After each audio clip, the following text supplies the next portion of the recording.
Once upon a time, social media platforms had become so ubiquitous that it was difficult to keep up with all the different ones available. There was Facebook, Twitter, Instagram, TikTok, and many more. Each platform had its own strengths and weaknesses, but it was hard to deny that they had all become an integral part of our lives. One day, a group of powerful stakeholders from each of the major social media platforms got together to discuss the future of social media.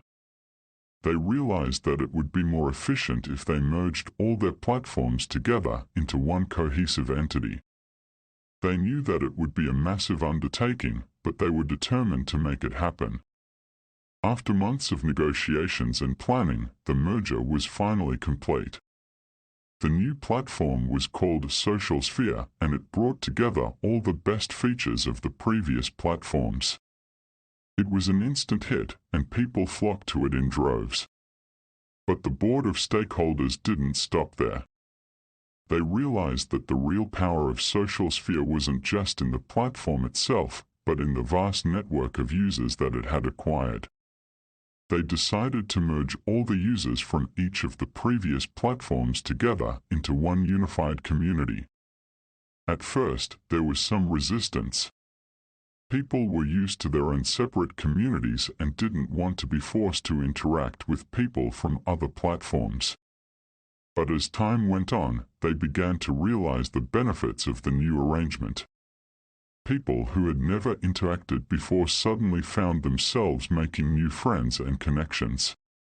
They were exposed to new ideas and perspectives that they never would have encountered otherwise.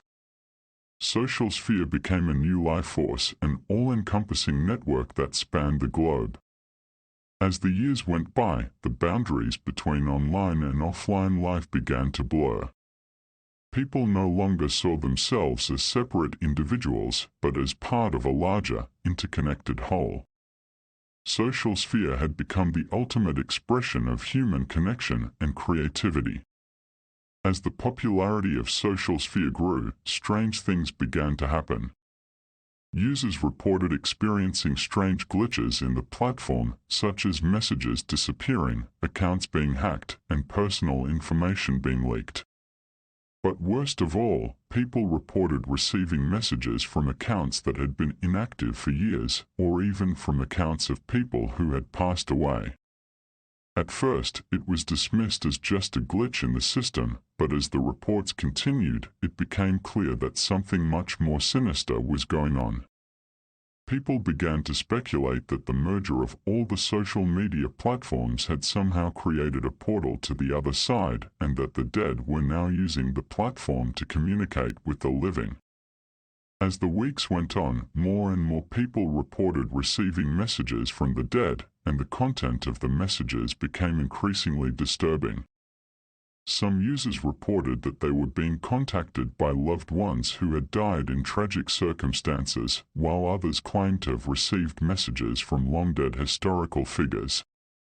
The board of stakeholders was at a loss as to what to do. They had created a monster that was beyond their control, and they could see no way to stop it. The horror of SocialSphere had taken on a life of its own, and it seemed that it would never be contained. In the end, it became clear that the only way to stop the horror of SocialSphere was to shut down the platform altogether. The board of stakeholders made the difficult decision to pull the plug on the platform, and the world watched as SocialSphere was erased from existence. If you enjoyed today's episode, please consider liking the video and subscribe to be notified of freshly baked, frightfully generic stories.